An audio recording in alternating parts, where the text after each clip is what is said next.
Hello, my friends. This is life coach Mike Trugman, and welcome to an episode of Mike's Search for Meaning. I'm after some big questions. Why are we here? What makes a fulfilling life? How can we grow individually and collectively? Each episode, I'll dive deep with leaders who are doing great work in the world and see how they organize their life. Books read, value systems, resources used, and stories that show how each of you can create the life and the world of your dreams. Hi, Jen. It is such a pleasure to have you as a guest on my show. Welcome to Mike's Search for Meaning. Thank you, Mike. It's really good to be here. I'm really excited about our time today. Hmm. Well, thank you for making it such a focal point of your day. And we were saying before we hit record here, we had such a nice check-in. This was Yeah, 30 minutes of really being here with each other. And I yeah. would love to give the audience a taste of your presence and your own awareness, your self-reflection ability. And we were both talking about how once that record button's hit, or once we're, in front of some way that we feel uncomfortable or might be seen in a way we historically haven't wanted to be seen, that it's hard. And I would love to hear you walk through the nerves and the energy that you're bringing into this conversation. And I'll do the same thing. I think it's a really interesting way to hitch a ride. If you're listening to this show, it's a way to hitch a ride into processes of being able to hold different tensions inside of you. And you're so articulate about it. So I would love to hear what you're bringing into this conversation right now energetically. Yeah, thank you. And there's something, I shared this in the check-in. There's something in this for me to really share this experience that I know that will help me just be able to speak in a way. And so earlier this week, I had really thought about this podcast. I've been very intentional about what I want to share. What is the meaning of this? What might I have to offer? And so I've been feeling really good and really solid and grounded this whole week, thinking about this day and this upcoming. And this morning, I woke up with a lot of anxiety around this podcast. And so I sat up in bed. I actually set my alarm a little bit earlier, thinking like I want to give myself some time this morning so I can show up in a way that is, I want to say more grounded and present, but I just want to say real. Actually, I can show up real to this podcast. And what was showing up with for me this morning was the anxiety was a feeling of feeling frozen. And when I sat there, I thought, wow, I could allow this anxiety to run this session and really have power over me, or I could be present to it right now and see what emerges. And a lot of my childhood, I've experienced judgment and criticism. And there's something about that recording button that when it gets turned on, I freeze. And I don't know if I've ever articulated it this way in any other conversation. It's been a part of my life. And what I usually experience is I just go small, I back down, I might stomach the frozenness, and I just push through with willpower in the situation. But this podcast with you is more than a 5 minutes. It's more than a 20-minute little snippet. This is a conversation of dialogue that we'll be having for a longer period of time. And I thought to myself, okay, this is not just about pushing through, but this is actually about how can I welcome in the frozenness, hold the anxiety, hold the fears that are coming up that are really not totally about this podcast, but that are surfacing from the past, and and be with it in a way. And this is what I did this morning. And I actually spoke some things to myself. I was like, wow, I am feeling really frozen. And if I can speak through this podcast and speak through some of that trauma from the past, that is super powerful. And what I was also sharing in the check in, which we were dialoguing with a little bit too, is this place of holding both, because I also woke up and I also felt the groundedness from earlier this week. And I felt this place inside me that was like, wow, I got this. Like I have myself And I have this anxiety and this frozenness and this kind of fear slash maybe even terror coming up about this entire experience today. Am I going to say the right thing? Are the words going to come out? Am I going to be in my flow as we're talking, right? Or am I going to be frozen and stressed and looking to pull words from someplace because my brain is not totally online? So how can I stay online? And that staying online is this balance of holding both experiences or both energies, however we want to talk about it, and being with what's coming up and not pushing it down. And so that's what I did this morning. And actually, that's what I'm still doing Mhm. as we're having this conversation right now. And there's also the last thing I'll just say, so that we can dialogue more about this, is that I'm also breathing. I'm noticing actually that right now. I didn't check in about that, but I'm breathing through this right now, where I think in most situations, I mean, we can't totally hold our breath because obviously, our breath is automatic, but I would clench my Mhm. throat, clench my breath in my chest. And so there's a grounded place that I feel that I'm actually breathing through this as well. Yeah. Yeah. So I think if you're listening to this, whether you're conscious of it or not, there's a level of, I like to call it a permission slip, that this Mm, level of check-in that you're giving, it establishes there's something about the energy of the realness, and that's a word that you use. You wanted to bring realness into this conversation. What's a realer way to show up than to just say, this is my experience of how I really am right now? And I yeah. love that permission slip for my audience, but maybe not most importantly, but I'm thinking selfishly here, this is a permission slip for me too. I've done, this might actually be, I don't know if I'll release it in this order, but this might be the 100th episode that I recorded. So I have done Awesome. triple digit now episodes here.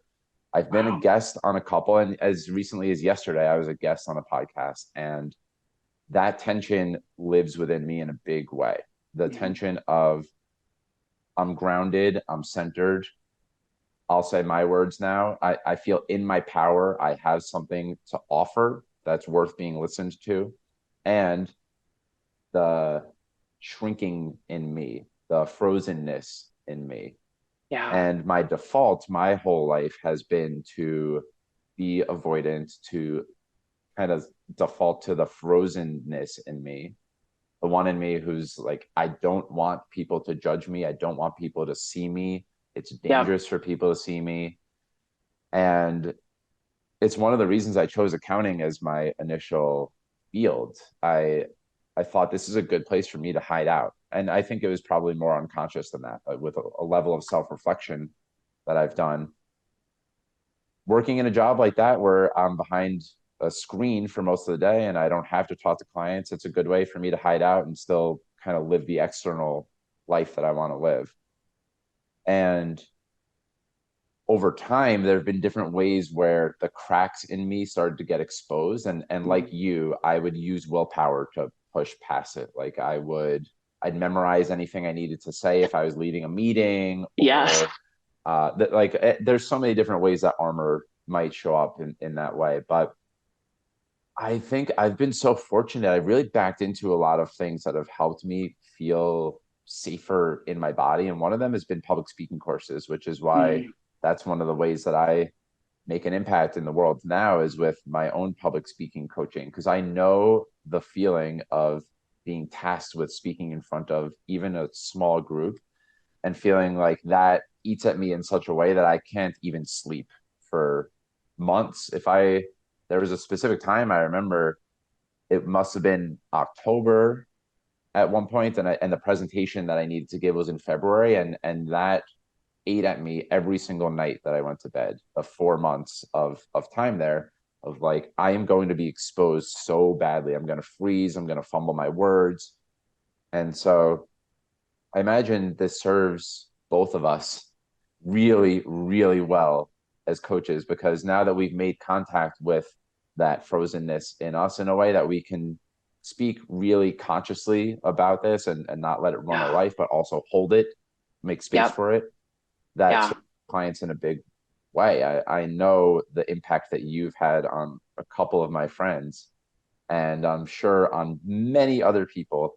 And there's so many different directions I want to go in this conversation, Jen. But I think two things that are coming up for me that you Hmm. teed up really well. You did the very best, by the way, of any guest I've ever had.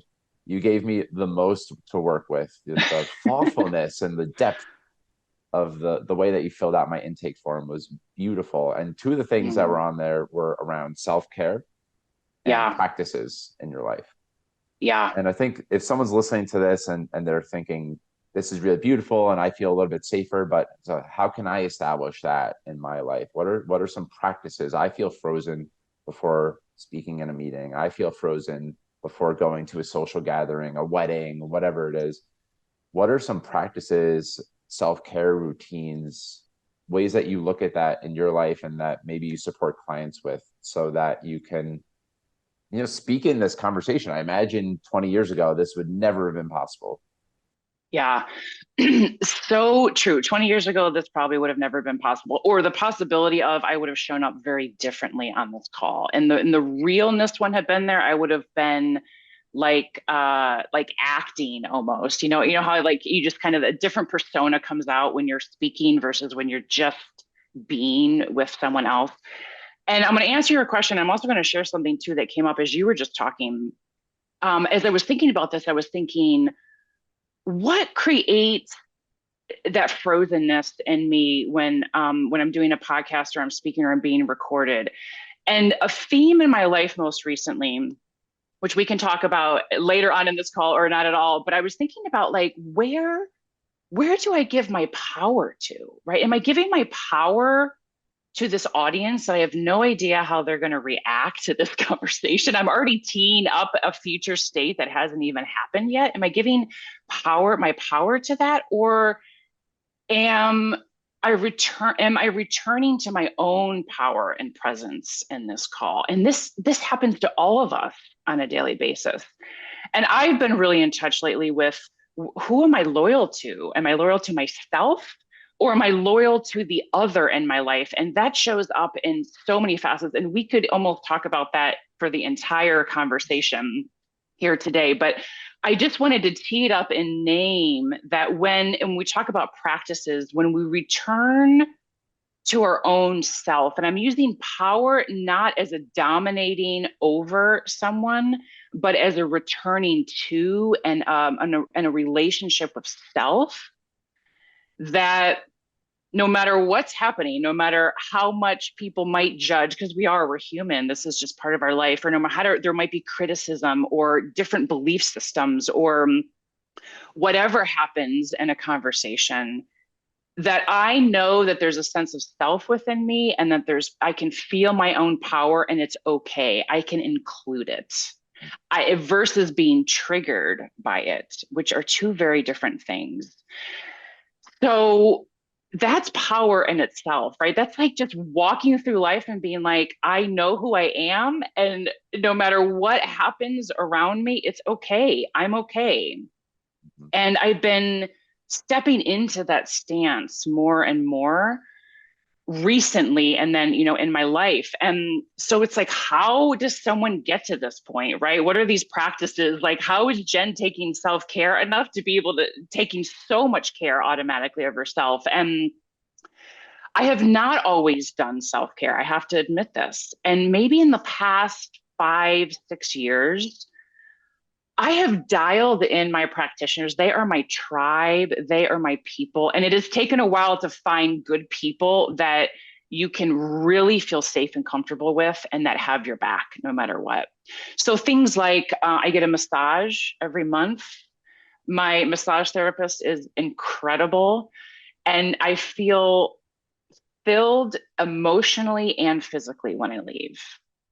I do somatic practice, and so for some of you who don't know what that somatic practice, it's like a way to have the body move instead of maybe the more heady practices that we might call therapy. I've been doing that for 6 or 7 years routinely, several times a month. let's see, I get all sorts of energy work, kind of physical biofeedback work done. And then I also work with what I might call a monk in my spiritual community. And we work through patterns and belief systems. We also work on creating and what do we want next. And so there's like a whole bolus of stuff that we cover in those sessions. And so when I think about self-care, I think about your physicality, your mind, your brain, your heart, right? How are we creating as people?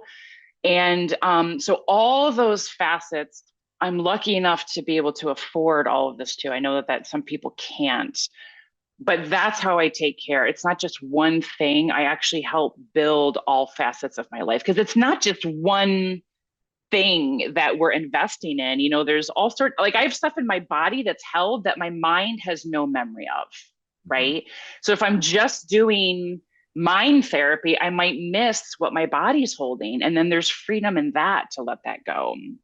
Mhm. So I want to get into maybe some practices, but I just kind of want to check in any questions or anything that you want to say about that. If not, I can continue on about the practices No, too. I'm here for the practices where I was going to Yeah. go if you pause there. So I'll say breath has come up a couple of times, and so Yeah. yeah, I mean I want to honor the fact that we are both coming from a place of privilege, and it might be expensive to do some of these practices, like to work with a massage Yeah. therapist on a regular basis or to afford working with a really good somatic therapist. But I think there's also where my mind was going is there's also really amazing stuff out there and free content and free practices, and everyone has a breath.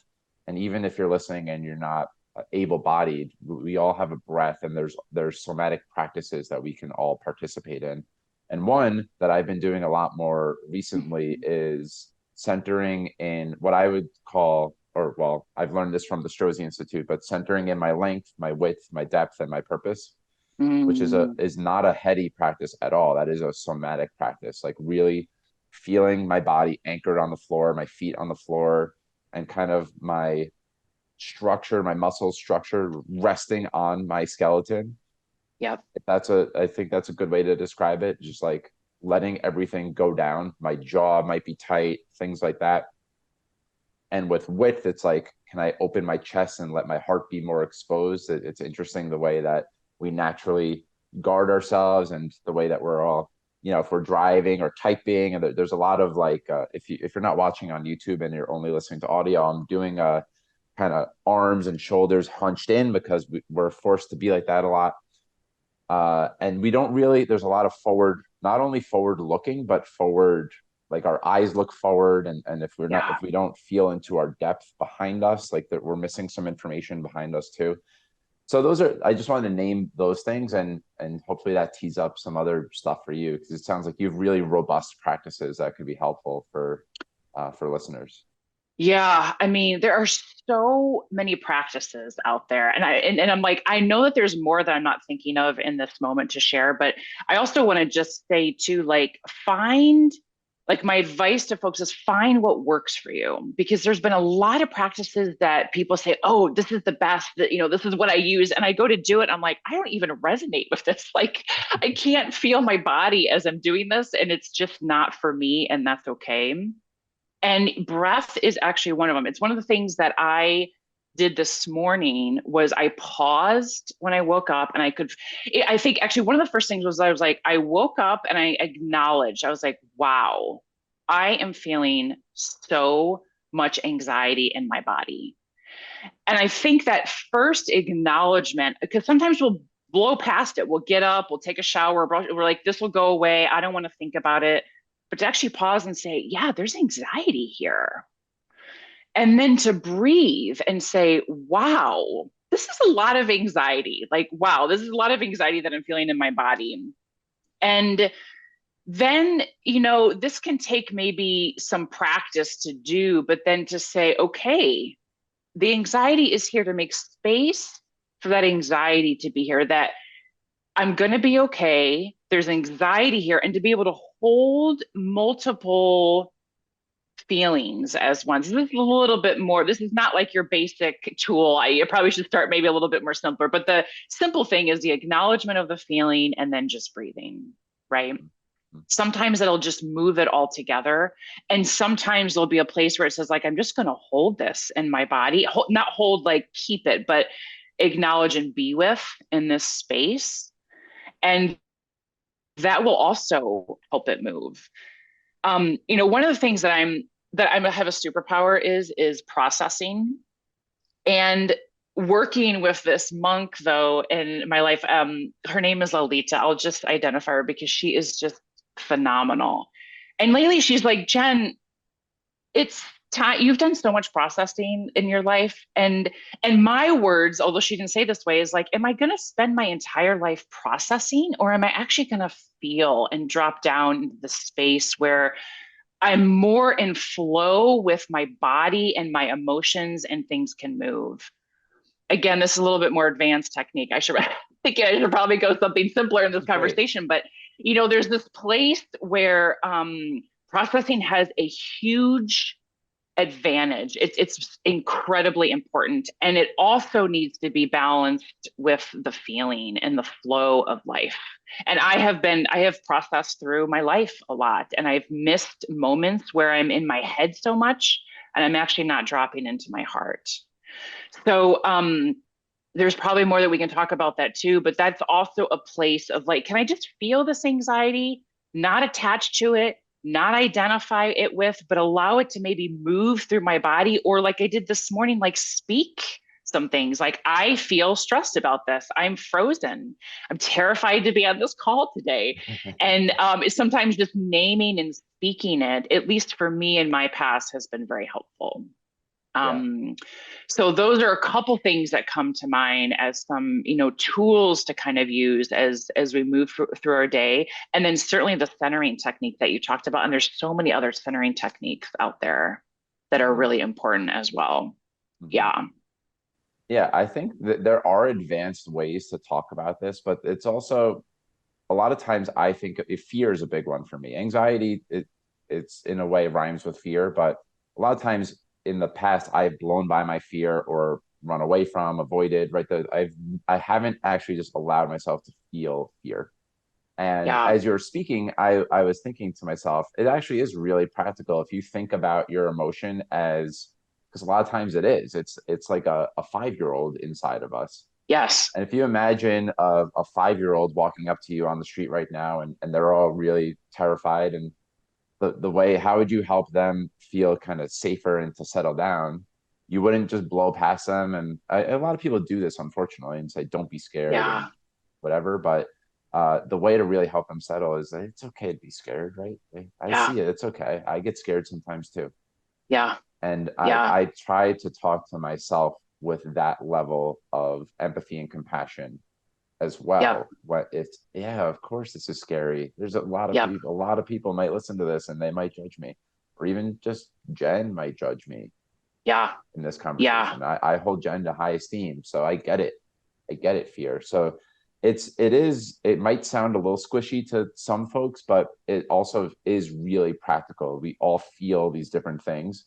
And if we could put our arm around them and breathe with it, Yeah. then it makes we become almost like a container that can hold more of it and still step into power, which is something I definitely want to talk more about. It's really cool to hear you talk about your superpower. You said one of your superpowers is processing, and where Yeah. you're able to step into your power. And before we go there, I typically start the conversation by asking what it was like at your dinner table when you were growing up. Yeah. You don't have to answer that one if you don't want to, but childhood has come up a couple times, and I know that this could be a touchy subject to speak about, but I'm just wondering if you could speak a little bit to some of the ways that you've been programmed. Like what are some of the things that you work with in your life? Yeah. And from there we can start to get into, yeah, I want to hear about Saima and your experiences in Egypt and all this other fun stuff that you're up to in the world now. Yeah, thank you for asking. And I've thought a lot about how I might respond to any question that you might ask about my childhood. And if we were having this conversation years ago, my response might be very different. And what I mean by that is the way that I see my family, my immediate mom and dad, and then the generations that have come before them is with a lot more compassion and understanding than I have ever felt towards them in my entire life. And I have a sense of gratitude for being at this place that says there's a lot of trauma in our family. They experienced trauma, their parents, their grandparents, et cetera. And so that unregulated nervous system just got transferred from generation to generation to generation. And there are mental, well, how can I respectively say it? Like, mental disorders in the family, schizophrenia, there's bipolar, there's all sorts of places where the brain has never been fully developed to feel safe and loved and accepted in my family. And that got transferred to me as well, just by default, right? And everyone is doing the best that they can. And it was a very challenging childhood. My dinner table was stressful. My parents argued a lot. I understand why they argued, but it was scary to me as a child. Dinners were rushed. There was a lot of anxiety in the house. And part of that was me because I was in a lot of sports. I was super active. So we'd come home from school. Mom would do her best to get dinner on the table. We'd eat and we're out the door, to the next activity. But I don't ever remember feeling grounded at the house, safe, held, and like kind of tying back to what we talked to, like there was actually a place for my feelings. And the opposite would happen is I would feel shamed for feeling in my family. So this whole notion that I kind of touched upon is like, wow, this morning I woke up and I held these feelings. That's a really big deal because it wasn't safe to feel because nobody was feeling in my family. Like it's not their fault, but 20 years ago, I might have blamed them for this, but now it's like, wow, this just wasn't an experience that anyone had or knew how to hold a container for. I mean, it's a quick side note, but I think about if we could have a generation up and coming where we could hold presence for them and say it's okay. And like that 5-year-old that's in the street that is clenched, that physical posture that I often hold myself and say, I got you, and just hold while he or she is crying and say, it's going to be okay. I'm right here. And not shame the feelings, but say, it's okay to get angry. It's okay to have this experience and help them process through. It would be an entire different world that we're living in. And the blessing for you, Mike, is that you have a little one up and coming that some of these skills so you can do just a little bit better than the generation before. Doesn't have to be perfect, but even just like teaching some of this. So going back to the family dinner table, it was not a great experience. And so I have spent a lot of my life working through, I'll call trauma, I'll call abuse, like whatever that is in my world to get to a place that says like, wow, I can breathe when feelings come up. I can feel okay. And that there is this sense of returning to self and re-empowerment that I felt like I had lost a long time ago. Like I was at the mercy of my dinner table, not that I was Jen Cody at my dinner table eating, and then there was this stuff happening around, two very different aspects. Hmm. Yeah. Well, thank you for sharing that. Yeah, I Yeah. think that it's really important for anyone who's listening, and I've done a lot of digging on my own childhood as Yeah. well. That's a lot of where our programming comes from, right? So one of the reasons I asked that question is that it invites everyone into their own journey of what was it like at their own dinner table when they were growing up. And I think everyone's got a very unique response to that question. And I also see a little bit of myself in every single person's answer. But Mm. one of the beautiful things that I'm seeing in your answer now is that because of the level of work that you've done, there's a compassion to really feeling it, not an intellectual, but feeling from your heart and in your body. My parents really were doing the best that they could.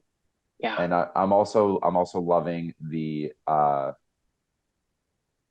there's a high performer in me who wants to do parenting perfect, and like, Mike, all these things, and so you're Right. never gonna never mess up for Nathan. And I appreciating the way that you said, even if you just do it a little bit better, that's a beautiful bar to set, right? So I'm going to be an improvement, and also I'm a human, and so I'm gonna trip and fall a million times. But that's just a reflection I have. I would love to Yeah.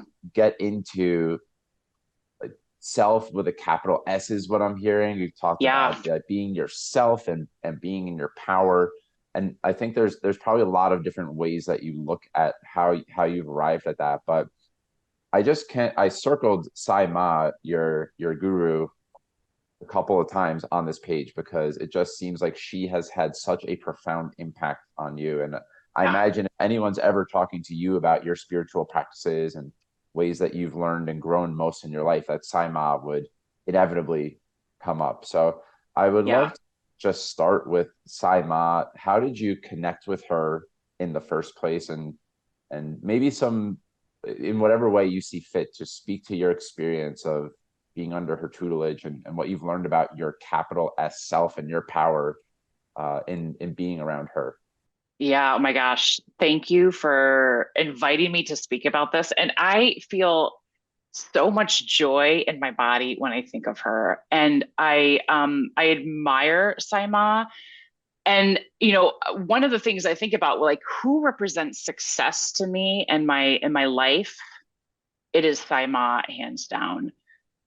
She is uh a master, a guru, a teacher, and she is a divine feminine and an example, a living being of the divine feminine, and also the balance of the divine masculine as well. She is, I want to say, she is everything. She is everything for me, obviously, but for the world, as to what is possible for us to be able to step into, to kind of come out of this, going back to the family dinner table aspects of ourself and into, like, who are we, who is the capital S in self, right, versus all the programs that cloud who we are and cover up the who we really are. And so I have, I think I've always been on this discovery of growth, of personal growth, for a very long time. I mean, as much as after high school, this has been the journey.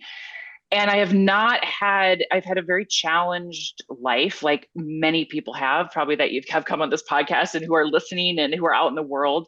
And so I always had this, like, yearning for what's out there. Who am I? Like, God, I'm not happy. How do I work through this lack that I'm feeling, or whatever the emotion was coming up? And in 2014, I was in a relationship. And at the beginning of 2015, so like a year in or so, maybe a year and a half, I was really struggling with some really deep fears and, like, traumas, like, I want to say, yeah, deep traumas that nothing else that I had turned to in my life was moving it through my body or resolving what was happening. And it was so strong that I was like, there has to be an answer to this. Medication wasn't work. I was getting migraines. I was having all sorts of stuff. And I was, like, at a place of, like, I don't know what else to do. And so his dad and stepmom had gone to a SIMA program.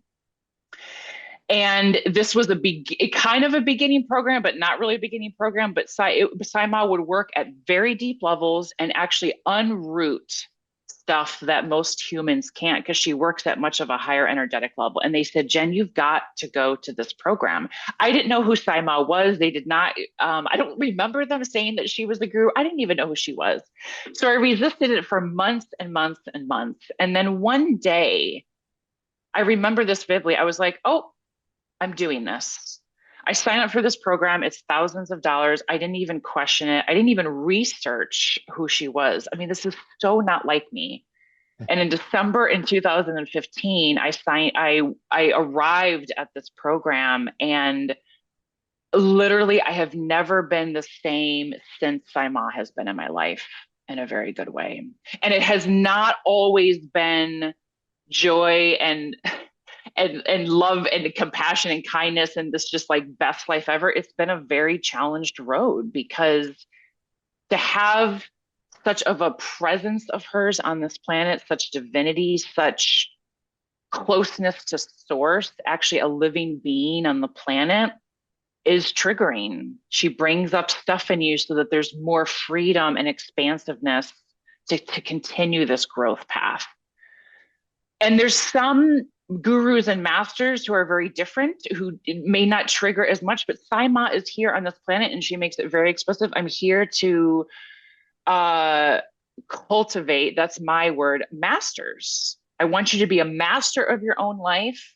I want you to not be dependent on someone else, but to have all the tools in your toolbox to evolve and grow and heal and become who you are. And so that is her mission on this planet, amongst many other things. And so, anyways, that is the story of how I got involved. And then from that first program that I went to, I think I have signed up for almost everything that she has offered since.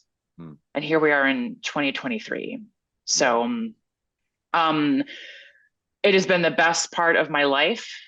I am so grateful that she's here.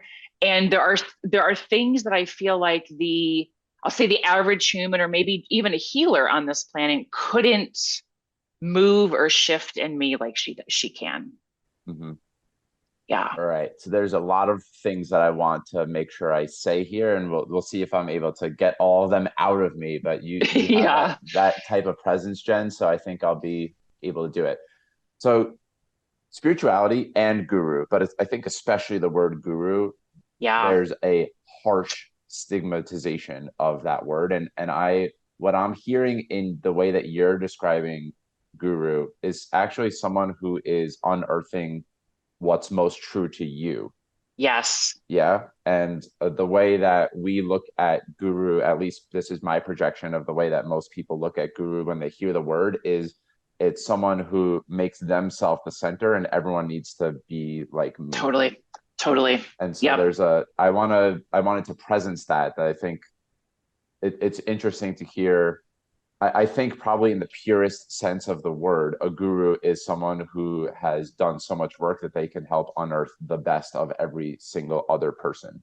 And it's Yeah. not about enlisting followership or, the Nexium type of thing where I think his name is Keith Renier, and he's got this whole multi-level marketing thing going Yeah. on, and he's using it to manipulate people. And it sounds like the exact opposite of that. So Yep. I know in the past I've had such allergic reactions to the words guru and spirituality that I noticed I wanted to say that. Yeah. And I know you want to say something else, but I'll just say me too. Like I Yeah. was like, I had so much judgment around a guru. I was like, this is just another something and blah, blah, blah. And I'm not, I mean, I was so judgmental about this. And I had my own beliefs and paradigms around it, but it is so not what I thought it to be. To find a wholesome, real, true master that is living on this planet is incredible. It's life changing. It's hard to find words for it actually in this moment. But yeah, keep going. I know you have more to say. Yeah. Well, thank you. You allowed me to collect myself a little bit, and I think that I'm gonna be able to get more out here. So one thing that I noticed as you were speaking that's been true for me is there's a level of run through of the medical system. Like there Yeah. isn't I please give me something that is gonna make this pain go away. And I'm Yeah. actually sitting here right now with a lot of back pain, and I've spent tens of thousands of dollars through the medical system. Well-intended people. I don't have harsh things to say about people in the medical system. I just think that it's wholly incomplete look at the human body in a lot of ways. And so it seems very common for a lot of folks who get into these more esoteric spaces that we've gone through the more traditional modalities and found a lack of success in it. Yeah. So yeah, I'm hearing that there were a lot of things in you, and this has been true for me too, that the medical system was unable to remedy in some Right. way. And I Right. think it's important to highlight that again, holding space for both in the way that we checked in the beginning here. Like the medical system does so many amazing things, and it also isn't the panacea that a lot of us believe it to be, the thing that can cure us of all of the maladies Totally. that are happening in our body. Sometimes it is something that it's this energy that needs to be moved through us, or some other thing. And I'm not speaking about this from a place of I've arrived. Like, I'm sitting here in immense back pain right now, still working through, man, what is it go like? It's not going to be physical therapy or a chiropractor, because I've done all that and I've been rigorous about it for years, but I clearly haven't gotten to the bottom of it. And what's it going to be? Like, what's that thing? I know a lot of people get stuck running around the merry-go-round of, like, I need to do this and I need to do this. And I appreciated the way that you spoke to the way that this has been so helpful to have a really rich spiritual practice Yeah. in some way has really helped you with things that felt like I was looking so hard for. That's what I'm hearing, is I was looking so hard for these answers. I wasn't getting them. Yeah. And I know that's true for a lot of people. Yeah. And there's so many other threads that I think could be interesting to parse through here. But I speak a lot about feminine energy, masculine energy, and I hear a lot of people talk about that, and a lot of personal development podcasts and pieces of content. It's become really hot button popular thing to say, and I just get the sense that you have a really thoughtful way that you could describe it, and not a oversimplified gendered way of explaining it. So I'm just wondering if you could speak to what you saw in Saima, what you see in Saima as this healthy integration of masculine and feminine energy. Like, how do you look at what that means? That is such a good question. And I'm just pausing to collect my thoughts and be able to articulate this because there is a succinct way, a very simple way to name it. And and first of all, she embodies both equally. Like she is both masculine and she is both feminine. So what does that mean? It's how she lives her life. She's compassionate, but she's also firm. She's strong and like fierce, and she is also very loving and supportive and tender, right? And I've seen all of that and more come through her as she's working with me, others in the community, as she's speaking at programs. And she has really activated the divine feminine specifically on this planet, not in a way to overpower the divine masculine, because I think that's the fear of like, oh my gosh, the feminine is going to take over, and now the men feel like that they will be second, or will they'll lose their power. It's actually no, like, and this kind of goes back to a lot of diversity work as well, of like, no, how do we all find the balance within ourselves, and there's an equality there. There's not a better than, there's not a more of. And I can feel and I see it, that balance in her. I see when she's fierce and harsh, and maybe some people might be like, wow, that could be like borderline mean and how she talks to someone, but she's piercing through an old pattern for this person and saying, no, it's the light in you that I want to shine, not the darkness that I see, or not the lower vibration frequency. And so that's kind of a masculine, like it can also be feminine. There's also a lot of feminine goddesses out there from, that we worship, that people worship, that are also have that fierceness in them. You know what I mean? So we there's a balance in life that I feel is emerging. And there's making space for the feminine in all of us and the feminine on this planet in a way that says, wow, how can we call towards more compassion and kindness, and that return to that part of ourselves that might be dormant for a very long time, while we also say yes to the masculine. So we're holding both, similar to how you and I have been holding both of our energies Yeah. this morning in our check-in, right? It's like, I mean, this podcast is kind of totally coming together in this synergy, but that's what I see that's alive in her, that she's showing to all of us that this is possible, Hmm. you know? Yeah. It's reminding me, and then I want to get to maybe an example of how she's served you? Because I know that stories can really illustrate a Yeah. lot of what we're talking about. I think a story can really hammer it home. But I'm going to share a story that's coming up for me, and it's not Mhm. on my end, but I think it embodies what you're speaking to here. This balance of being really loving and caring, and also having maybe like a firm boundary. Firmness is what Yep. you said, and being like, I'm not going to allow this into my space, but with a loving energy. And there was a time that Liz Gilbert, who's one of my favorite people, she was a guest on the Tim Ferriss show, and she was relaying a story of she attended an event that Byron Katie, who Mhm. I think is someone that I don't know her work that well, but she's got she's got a lot of tools that have been popularized with a lot of people in our space. Anyway, Liz Gilbert was at an event that was led by Byron Katie, and I'm sure this is very common for a lot of people of her stature. Someone came up to Byron Katie after the talk and said, I've written a book recently. I really want you to read it. And here's a copy. It's a free copy for you to read. And Byron Katie looked at her and said, "Oh, sweetie, I'm never going to read that book." Oh my And gosh. I think that in a lot of ways, I was thinking about that as you were speaking, that there's a it's like so kind, and also I feel I internalize that as a gut punch in a way that's Yeah. like, oh, that is so fierce to say Yeah. that to someone. Like, no, Yep. oh sweet, I'm never going to read that book. Yeah. So I'm wondering if is there a story that comes to mind for you for how Sai Ma has served you, if not in that way, maybe it wasn't exactly in that way, but just a story about how she has served you. She's opened up so much in your life.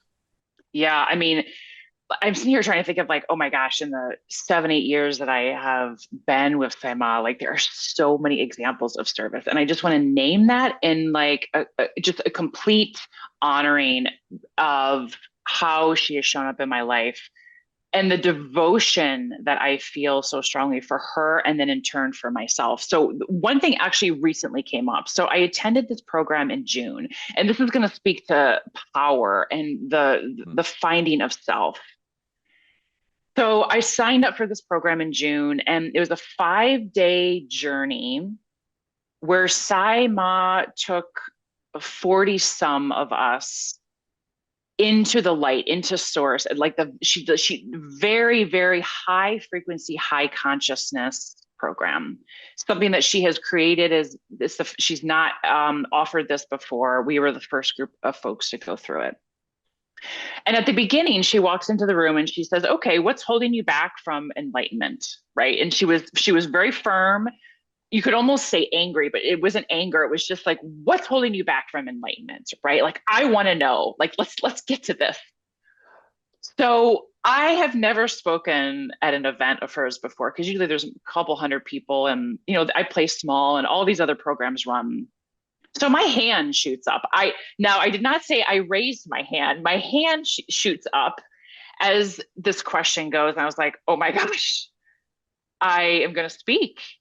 And I'm thinking, what am I going to say? And for the past 10 years, I have had migraines are debilitating to begin with. But when they come for me, I do not know how to, and I'll use this in air quotes, get rid of them.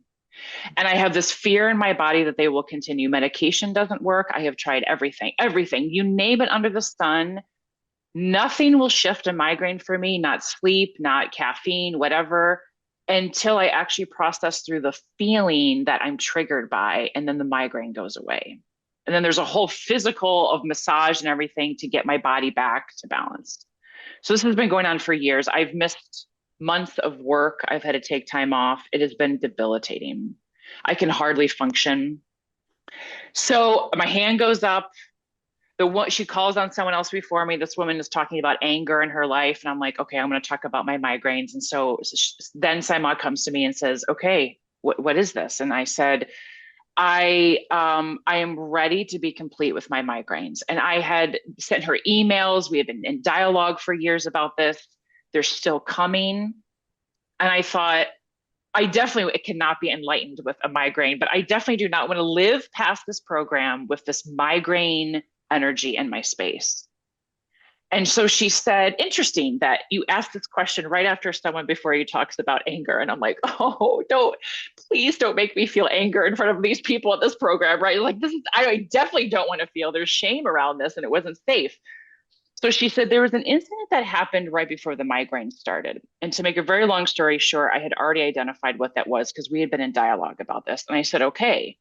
And she said, take back your power from this situation. And then she walks around the room and calls on someone else. And I'm like, what? Like she's working with other people, she's releasing emotions. And I'm thinking to myself, like, how come you're not doing that with me? Like, we're not done. And I told myself that I was not going to leave this program with this pattern in my system. So I want to say like an hour and an hour and a half goes by and I am getting angrier and angrier. I'm sitting in my seat and I'm thinking, why isn't she's paying attention to all these other people and not me? So finally, I'm like, I am going to sit here and take my power back. And I was so angry. And I'll say this in the credit, but I was like, fuck it. So I sat there and like a huge plug, like an outlet plug, I visualized the sexual harassment case that had happened at a prior work event. And I took my plug out of my power, out of the situation, and I unplugged myself from it. And then I plugged back into me of my own power. And I was rageful, but I don't know if anyone could see it. It was all happening inside of me. And so I'm sitting there and I'm like, yeah. And then she's going around the room and it's starting to be at the closing of this evening session. And so I was like, I'm not leaving this room until I'm done. So I raise my hand again. She calls on me. I stand up and I say, I have taken my power back. I have unplugged my power from this source. What else is left? And she looks at me and she's so happy and she says, that's it, my dear. There is no migraine like energy in your field at all. It is complete.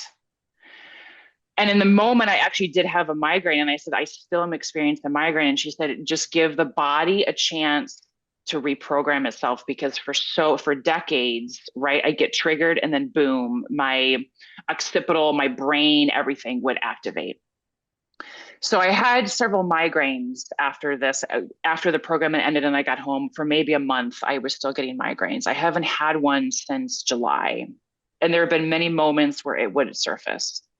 But in that moment, I mean, this is work that I feel like only a guru can activate in you. Like, I mean, no therapist or practitioner could be like, Jen, I'm sensing that this specific incident in your life was where you actually gave your power to someone else and you need to reclaim that. Otherwise, you're going to be living in this experience forever, right? And I understand why people are on medications for the rest of their life or, seeking medical support forever because that would have been me with this migraine situation. And it feels complete in my body right now. So there is, she's able to heal but only with our permission. We have free will on this planet, right? She says this all the time. So that is an example where deep healing, and she did say to me in that moment, you have done a lot of work around this. Like she couldn't have just said that to me maybe 10 years ago because there was a process for me to go through. There were ahas, there's all this stuff that had shifted for me. So that was a life-changing experience that I will never forget in that moment. And one last thing that I'll say is that if she had done the work with me, like she was doing with other people, I wouldn't have reclaimed my power in the same way that I did, even though I was so angry. And I got in touch with some anger that needed to release around how much I had been giving my power to the other, whether it's a male or a female or whatever in my life. It's incredible. And then that's where the mastery comes. That's where the sense of returning back to self that I feel in my body now after this experience. Mm-hmm. Yeah. So I'm so grateful that she's here to help. Mm. Jen, when you started to get going there, I had a big smile on my face because I could kind of see where that was going. The the way that she provoked you in such a masterful way Yes. to dig in there, right? That there's a level of mastery that is required for someone Yeah. to know I need to give her this thing, and then that shit's gonna stew in her, and it's gonna bring up a lot. And Oh, if she's ready for it, it'll free her. And if she's not, then we've got some more work to do. yeah. Is how I'm hearing it. I could feel myself getting bigger at the way that, yeah, I imagined my hand shoots up and like I'm proud of myself. I'm allowing myself Right. to be seen in front of this group. I finally spoke up, and this is the attention I get. Right. This is how I'm treated when I finally stop playing small. Yeah. And yeah, that's a really moving story. I'm really glad that you shared that one. And if there's any other stories that come up, we still got a good amount of time left in this conversation. I'm having such a blast and such a good time. And if there's other things that you think fit into this conversation, just always feel free. You don't have to cut yourself. Yeah. We're in a beautiful long form space here, but Yeah. I would love to get into this. Is, I know in itself is a practice and is always evolving, but I'm really feeling this desire to like tap into who's Jen in her power, who's Jen Mm, herself, like who's the Jen that's speaking to me right now. I'm seeing a woman who is in her power right now, and I feel in my yeah. power, right. So there's this kind of back and forth thing that's happening, and that's what sounds like happens with Saima too. And so like what have you connected to, made contact with in yourself, and who would you say you are as capital S self in your power? What are you Yeah. speaking to there if you drill in a little bit more? God, thank you for this. And it's, that program was in June and it's just in air quotes here, October. So this is evolving for me. And I feel like maybe if we speak again in a year, I could have like so much more content. And for right now, because we're here, I loyalty, I'm gonna say this from a spiritual perspective, and then I'll explain it.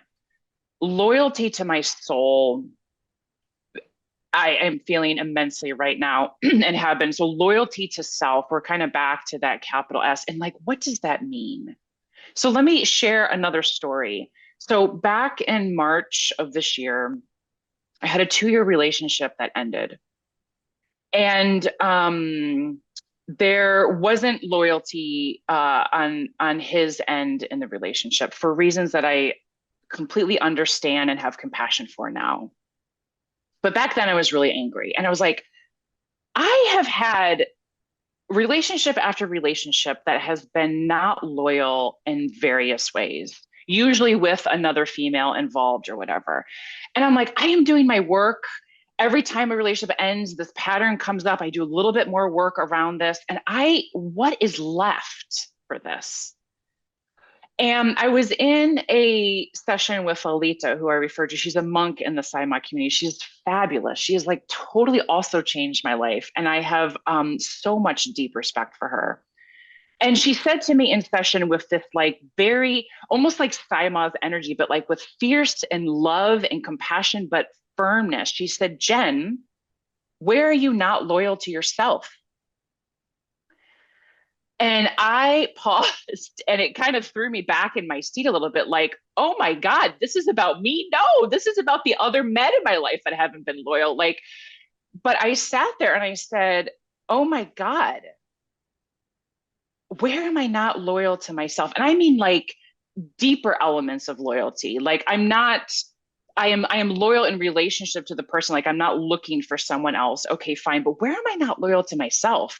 Where do I back down? Where do I doubt? Where do I second guess my really strong intuition?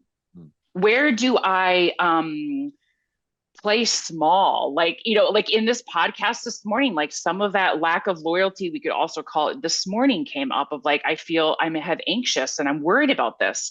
Is my loyalty to the other and how they might judge in this conversation? Or is my loyalty in just speaking my truth and showing up real in a conversation? And I spent like weeks just journaling, like, where am I not loyal? I'm like, oh my gosh, like everywhere in my life. there are moments where my lack of loyalty to myself comes up. Like, where might I judge myself? Where might I resist something in my life versus accepting it? Hmm. Where might I push down emotion and like, there's the word that I'm looking for, but push down is the thing that's coming to you right now, and not want to look at something versus being loyal to who I am and accepting that emotion into my heart versus that resistance. Where am I lowering my vibration every day to be a people pleaser and make others happy because I'm nervous that they might get hurt or I'm tiptoeing around or that I won't get my needs met versus speaking what's really important to me, but not from a place of like domination and power and arrogance, but from this place, right? Where so all of that, and I have been looking at that since March, April timeframe after this relationship ended. I'm like, oh my God, I'm so thankful for this relationship. I'm so thankful for Lalita, who named it for me, because oftentimes it's so easy to judge what's happening in our life, but there's some part of us, a pattern that we're actually living that is manifesting for us externally. So the lack of loyalty that I've been feeling in my relationships, it was a mirror of the lack of loyalty that I've been living for myself. And so, man, since then, and then this program in June with Saima, and then my, migraines being healed, and then this return to self of like, whoa, where's my devotion? I have such strong devotion to Saima, but she's a reflection of me. So where's my devotion to me? And it's like all of these aha awarenesses have been coming into place. And even the going back to my family dinner table, the survival patterning, the vigilance that we also talked about and your relationship too, with your wife or your wife's experience, I can relate to that vigilance. But I've been living my life giving my power to other people. That vigilance has like, I'm afraid or that I'm giving my power to the other versus being like, I'm just going to drop in, and that dropping in and that return to self and my meditation practice day to day, which is now very strong, wasn't earlier this year, has really helped strengthen that place inside of me, that self, that kind of that inner power. And when I find that I'm out of it, because that has happened a lot as well, I now can say, oh, this doesn't feel right. And then I'm like, instead of going to shame, I really try and say, okay, I'm just going to return to my power instead of shaming the decades of this little one that hasn't been in her power. It's like, nope, okay, that's okay. We have spent my entire life not being in my power. So this isn't going to happen right away. I'm not just going to show up to everything in my life being this strong force. And in time, that'll happen. So maybe that helps answer your question, but that's who is emerging within me right now. That's the place that I'm really stepping into. Mm-hmm. That like unity with self in a much deeper way than I've had a relationship to it before. Mm-hmm. Yeah. So a couple of housekeeping things, and then definitely a follow-up question because there's a lot of gold that's being unearthed here. So Yeah. the monk, can you spell the monk's name? Is it Nalita? Lalita. So it's Lalita. Mm-hmm. Lita. Lalita. So are Lalita and Saima, are they available to be reached online? Are they people that I could link to in the show notes? Oh yeah. Let me actually talk to Lalita and see if she would be okay with that and see what that is. But yes, Saima definitely. She has a website. We can definitely link it. I can share all that information afterwards for sure. Yeah, I wanted to make sure, and I think maybe one follow up. I don't know if this is the question I want to lead with here. Is I think Yeah. if people are listening to this and are going, "Wow, I want some of that in my life," right? I want to step into my power. I want someone to illuminate wherever I need to, where the loyalty that to self hasn't been present in my life, or whatever the presenting Yeah. challenge is for everyone. Like where would people go to look? Right, you're on the West Coast. I'm in the New York City area. Like what do people look for? Maybe is one question that I have, and we could start there actually. Yeah. You mean like in a practitioner or something, or just more general? Is that what you're Yeah, I asking? guess Like, how do it they? doesn't have to be a monk or a Yeah. spiritual guru, but like Yeah. what did you notice in them that has helped you make deeper and deeper contact with yourself and be in your power? Yeah. Oh, that is such a good question. I mean, what's coming up right now is just the reminders that Lolita and Sayama give to me of really who I am. I'm not someone that is small. I'm actually someone that it's okay to take up space. And I mean like to have space. But there is space for me on this planet, right? So in whatever way, whether it's a friend, a mentor, a book, I mean, so there's some books that I've read that actually activate that in me as well. Hmm.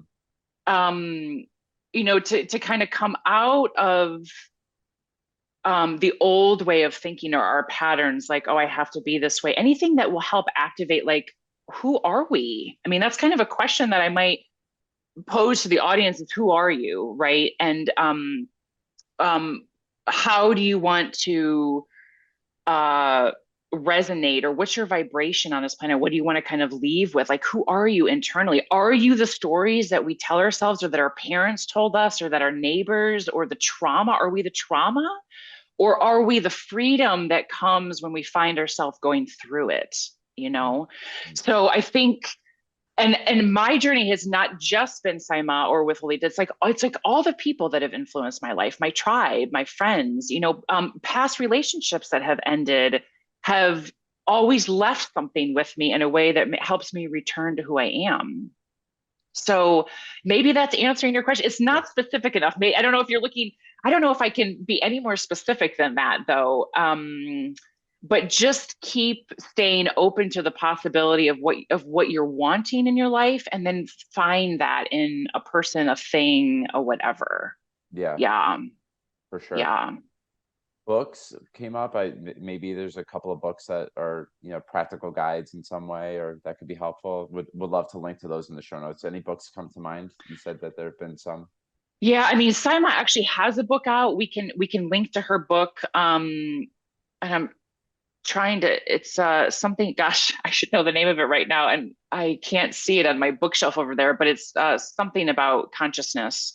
It's an incredible book, and it's a great book for even if you're just beginning your journey. You don't have to be like fully into it. It's a great one, so we can link that.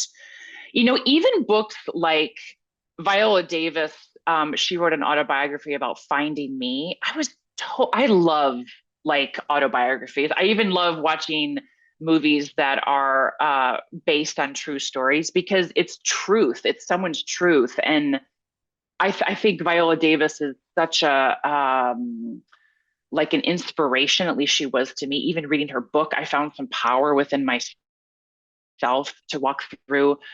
Prema Children, she's very famous, her book of When Things Fall Apart. I mean, you might even have linked this to other conversations, but that is an incredible book where I felt empowered to like how the good, what good thing comes from this specific incident in my life, really, and really turning towards the gift in it, trying to find the gift versus looking at it like, oh, this is done to me, not for me, right? So life is happening for me, life is not happening to me. And it's a very different paradigm to look at it that way. Um, I mean, there's so much that I've read, and maybe we can link more, but those are kind of just a couple that really touch the surface of some books. Yeah, And if there's more that come up later. And I also, yeah, I muted myself quickly to look up Saima's book, and I think it's called Conscious Living. Is what conscious I living. Yes, Yeah. thank you, thank you, thank you. Yes, So conscious we've living. got Conscious Living, and I'll link the other books, Pema Chodron's book and Viola Davis's book, in the show notes as Yeah, well. And yeah, I think it is hard to be specific about what to look for in a practitioner. The practitioner that I'm currently working with, I didn't at the time that I first encountered him, I didn't have the language around yeah. what was going on there that I wanted in my life, or how is that serving me. But I think, we all are more intuitive than we probably, believe ourselves to be, or have allowed ourselves to be, certainly, which is another thing that I'm hearing in your journey that I definitely want to press more into, because it's been true for me too. Like leaning Yeah. into intuition and what that Yeah. typically looks like for you is where I want to Yeah. go. But I think what I'm hearing in your answer is, yeah, just like look for people who see the highest version of you, Yeah. who know how to help you probe you, Yeah. and you're going to get there if you're devoted and committed enough, if that feels important enough to you. And unfortunately, a lot of times it's pain that drives us to that place. I know that's been true for me. Yeah. But yeah, I think the right, there's the old adage is, when the student is ready, the teacher appears, Yes. right? So if we start to just be good at noticing, or even have some level of, I'm just going to be more aware of what's coming into my field right now, and the things that I'm hungry for, like something's going to emerge for me. That's a cool way to be. Like, that's been a new thing for me as well. So anyway, intuition Yeah. is this, it's another, just like masculine and feminine energy, it's something that a lot of people in the coaching industry talk about. And I think it's really easy to be misunderstood. And I would just love to hear the way that you look at intuition in your life, what intuitive hits feel like for you, choices that you've made out of intuition. Working with Sai Ma, you said you did no research, like what happened there, right? Yes. There's a, I'm guessing that was intuition. So Yeah. I know I threw a mouthful at you, but I just wanted to set the table for, how do you look at intuition? What does it feel like for you? Yeah. And one thing that I want to touch upon that's going to lead into the intuition kind of discussion is finding a practitioner, a friend, a mentor, a book that is honest and that is speaking their truth. I know, I mean, Lolita is honest with me. I mean, she tells me, like, Jen, you're playing victim or you're in a pattern, or, you know what I mean? She's, so, but lovingly, like, not from a place of judgment and harshness, but like, hey, this is what I see this in you. Is this how you want to be? And it's like a call up to greatness. But until, but we can't get there unless we're talking truth. We're speaking our truth with each other. And I remember when I first started coaching, I'd come from big companies, corporate America, where I'm not really sure if truth was really welcomed in that environment at all. And I say I'm not sure, it definitely wasn't. Let me just say that. And there's a lot of fear around when I would want to speak my truth, how that would be right received. And so when I started coaching, I was timid. I was like, do I give this client feedback? Do I really share my perspective on what's showing up for them or how they're acting in a way that's kind? Oh, what if they yell at me? And so I had to kind of work through some layers in that. And so I say, if folks that are listening can find someone that can speak honestly, have honest dialogue in a place that is safe, that's your person. That's your person that will help you on the next step of your journey and that can be with you. So that is a really important thing, right? And then of course then it always goes back to, like, how truthful and honest are we with ourselves? I mean, this is also a part. So I mean, all of this is like the exterior manifests inside. If when Lolita said, um where's your loyalty to yourself, or where aren't you being loyal to yourself, if I dismissed that truth, that honest raw speaking, I would not be where I'm at today. I would have missed an opportunity, a golden opportunity to really shift and change. And then I would have manifested a similar relationship, right? So when I think about intuition, there's a truthfulness that's important to connect with about myself, and not discredit the truth that's coming up inside of me, which is the intuition that's happening, right? And gosh, how do I feel that intuition? I mean, I think it's a knowing that surfaces. And now that I'm more in tune with it, there's a depth. I can feel like a plopping in to myself, a depth. And I'm like, ooh, that's a place that I want to follow. And I think, I don't remember fully, but I think back in 2015 when I randomly it wasn't random at all, signed up for Saima's program without doing any research and just dropped a ton of money. There was something in me that was a calling that said, yes, you're doing this. And I just didn't question it. And there I was in this program. So it's similar in my life. And I sometimes I still waver like, oh, I think I'm being called to this. Just like, wait, nope, Jen, take a breath, pause, right? Feel into this. And I've had some clients say, gosh, how do you know when it's a pattern showing up? Like, oh, you really should sign up for this course, or Mhm. and it's actually an alignment and a calling that you're being called to do. And there's an alignment there. And there is a fine line. You know, sometimes I find myself doing something. I was like, oh, maybe that wasn't so much intuition, but it was like guilt, or I should have. And I feel Mhm. called to it only because I'm moving away from a specific feeling versus towards a calling, Mhm. which are two very different responses. I wanna share something here. If there's more that you have, Yeah, then please keep going. But please share. I haven't thought about it quite this way before, but I notice that's a tripwire for me a lot of times is am I having an old pattern show up that's masquerading as intuition, saying like, yes, sign up for that. That's going to save you. That's going to be the thing that gets you to the next level. Or Yep. is it really a yes for me? And the way that I'm thinking about it in this moment right now is if I went right outside and spoke to my wife about this, an intuitive hit that I got, if I said to her what the intuition was, would I feel the need to explain it to her afterwards, or Mm, would I just be like, this is true for me? yes. That Yes. That's a right? great way of saying it. Yes. Yes. So I'm thinking, and there's a scene in the movie Good Will Hunting. I don't know if you've ever seen the movie before. That Yeah. Robin Williams, the character that Robin Williams plays, talks about he was at Game 6 of the World Series at Fenway Park, and he, it's the biggest game he's ever been to in his life, and he sees a woman across at the bar before they go into the game, and he gives his friends the tickets and say, I just have to go see about this girl. You don't have Yes. to explain anything. That's Yes. I have goosebumps as you're talking about this. Yes, that is intuition. That is knowing. Yeah. That you follow even what feels might be like a blind follow because you're not actually sure what's going to happen or whatever, but there's a knowing inside. There's like a, yeah, resonance. There's an alignment that's unwavering, might be another way to say. Yeah, you don't have to explain to your wife when you know that something is really true. And she's going to feel that in you and not question it. That's the other thing.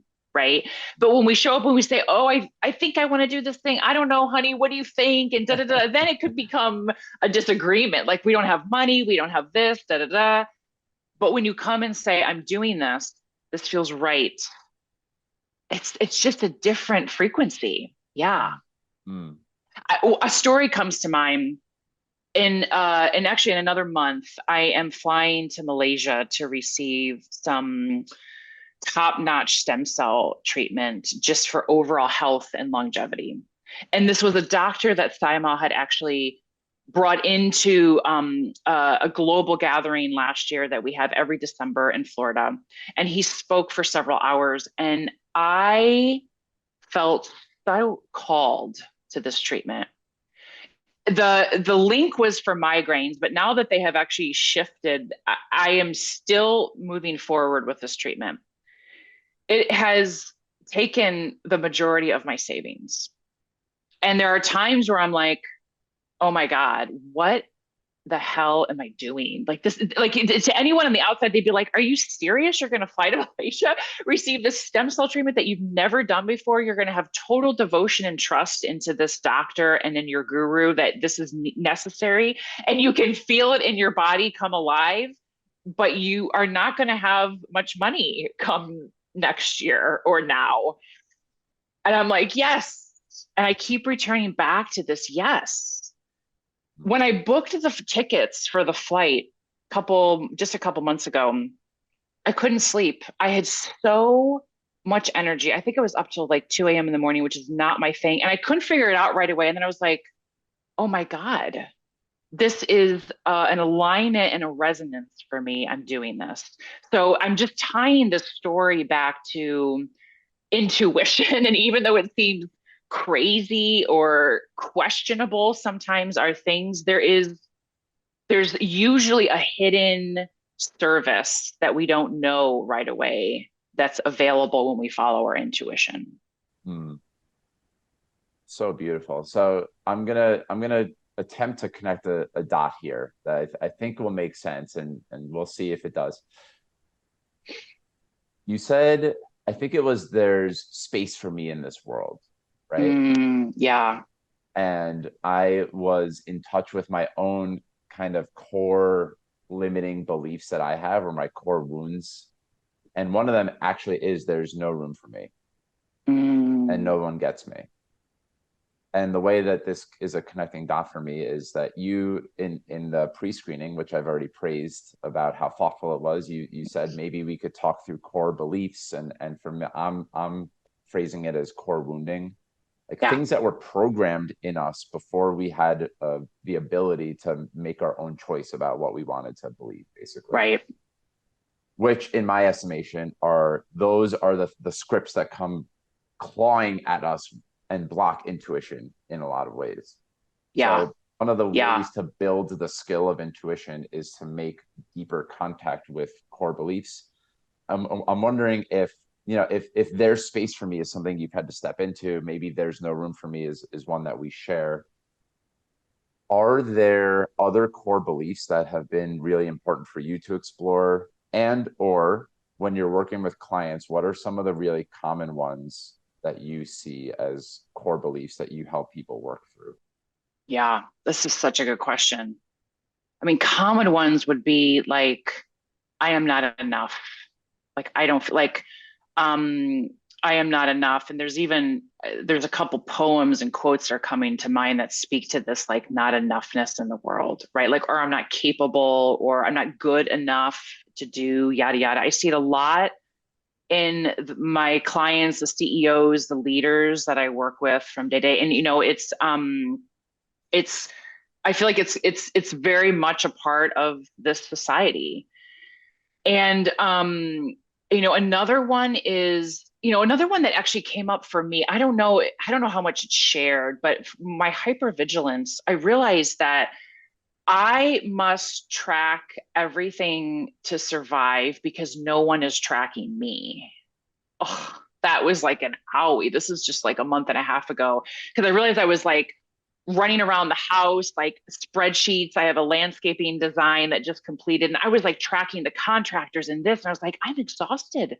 Like, I can't keep up. If they forget something, it's okay, whatever.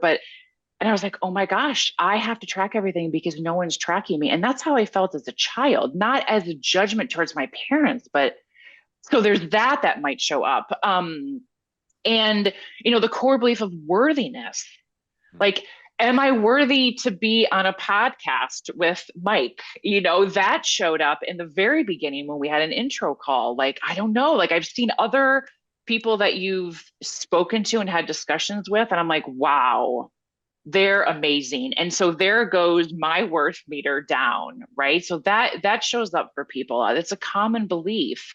And any one of the, I'm not enough, I'm not worthy, the lack of abundance, right? Like, I don't know if I can have what other people can have. Am I worthy of that? That's a big one that comes up. Any one of these can limit our intuition, you know?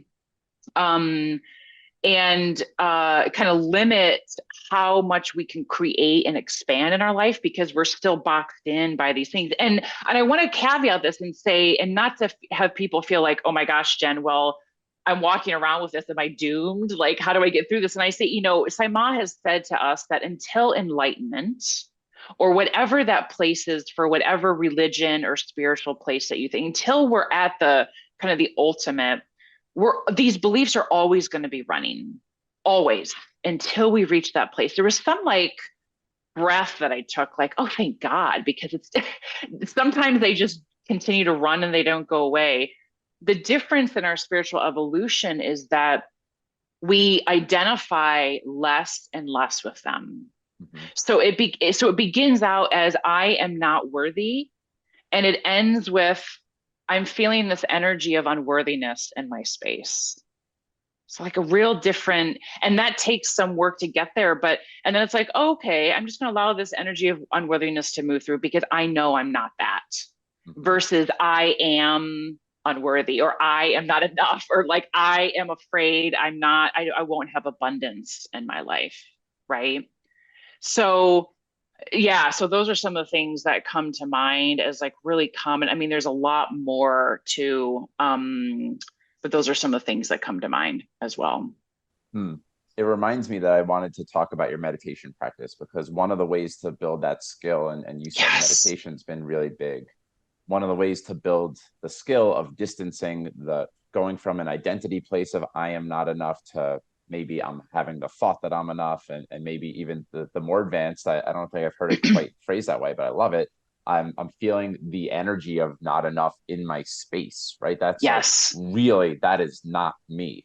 Is a is a the way of saying that is like that's just an energy that I am going to be distanced from. So Yeah. anyway, what's your meditation practice look like, and how do you build that skill in your life to go from identity of core belief to like it's just an energy that's in my space, but I am powerful enough, etc. Yeah.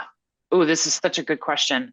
And the one thing that I wanted to tie to is that the imposter syndrome, I was trying to think of that word just a Mm-hmm. second ago, is what we hear all over, right? And coaching and just in life. And that's the imposter syndrome is the old belief of I am not enough. I feel like an imposter in my role, or I don't know this, blah, blah, blah. So moving into a meditation practice, I'm not perfect at this. I'm just going to say this. And there's probably other people that might even be listening to this that have this down a lot more succinctly and better than I do. And I will give another shout out to Lolita, who is phenomenal at this. Of course, she's dedicated her life as a monk to this spiritual practice and meditating. And so she's really good at it too. But I feel like so I used to sit down and meditate and have this expectation that I would just immediately drop into the space that people talk about. I mean, I really did. And then every time I would meditate, it wouldn't happen. And I would feel really shameful. Like I'm not good at this. I'm not sure if I'm good enough to sit and meditate because we're so used to having the mind go from day to day that then to just automatically assume that we're just going to shut that off and then move into this like realm of presence right away is a tough thing to hold an expectation for, but I have a sense that a lot of other people do have that as well. So I'm going to say I have not been great at meditation from that stance, right? And then I stopped meditating for quite some time because I was like, I can't do this. This is not for me.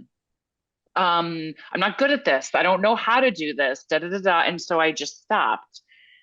And then this past year, I started it up again more devotedly. Like when I sit down, Saima, I'm going to say what I heard Saima say at one point was meditation is hanging out with your soul. Mm-hmm. And if you don't believe that you have a soul, meditation is hanging out with self.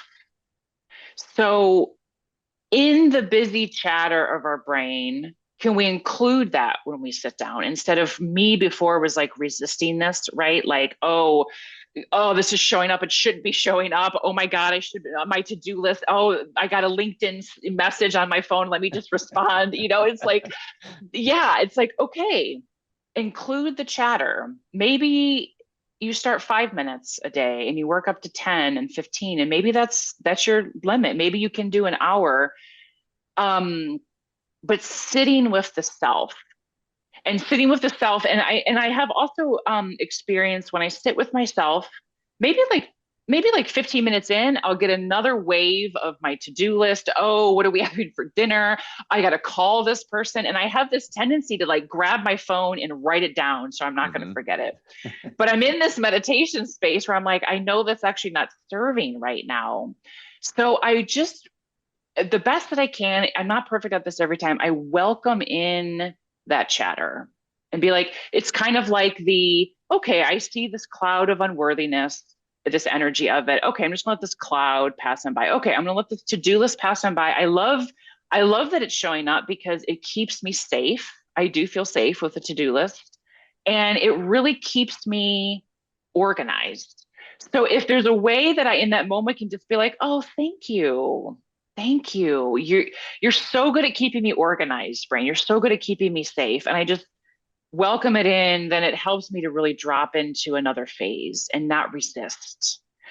And this is so much easier said than done Mhm. in the practice, you know? A mastery level that I've also been working with is when an old pattern comes up, which will come up because when we sit with ourselves, the things that we haven't sat with are like, oh, we have time. She's in presence. Like, right? The unworthiness is like, I haven't spoken to you for decades. Oh my God, thank you so much. And I'm like, ah, this is why I don't sit with myself because the unworthiness shows up. But sometimes it will. And I think just the mastery is that we don't really have to do anything with it in that moment of meditation, but can we just start to include it more and more? Like, yeah, there's unworthiness in my space. I felt this a lot as a child, not just from my parents, but from peers, whatever. It's okay. In fact, every human on the planet feels unworthy. Every human on the planet feels not good enough to some degree, whether we admit it or not. So, okay, this is coming up. And I just stay with self, and I also stay with the unworthiness that's there. And the mastery is to just not become it. Mhm.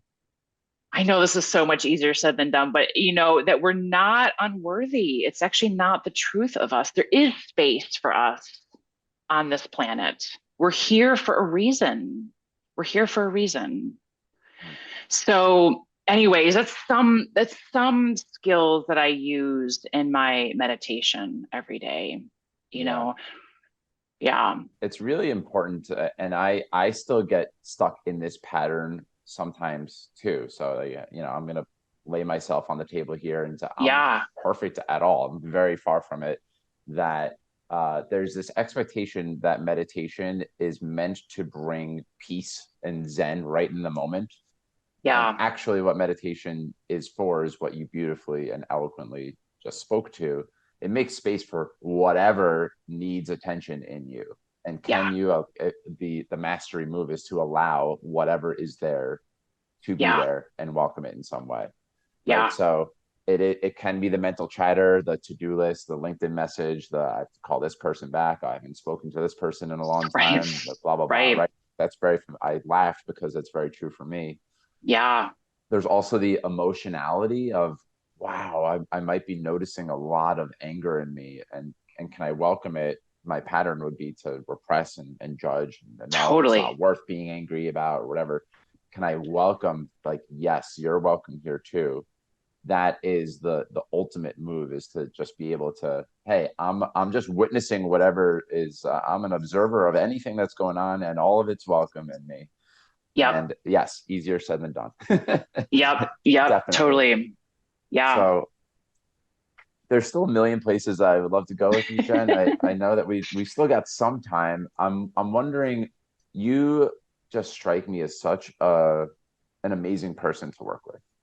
Like, thank any of your you. clients must be so privileged to work with you. And one of the things that you teed up was your coaching stance. Mm, And I experience you as an amazing question asker. mm, That a yeah, lot of times what illuminates the light that needs to be shined is just the right question.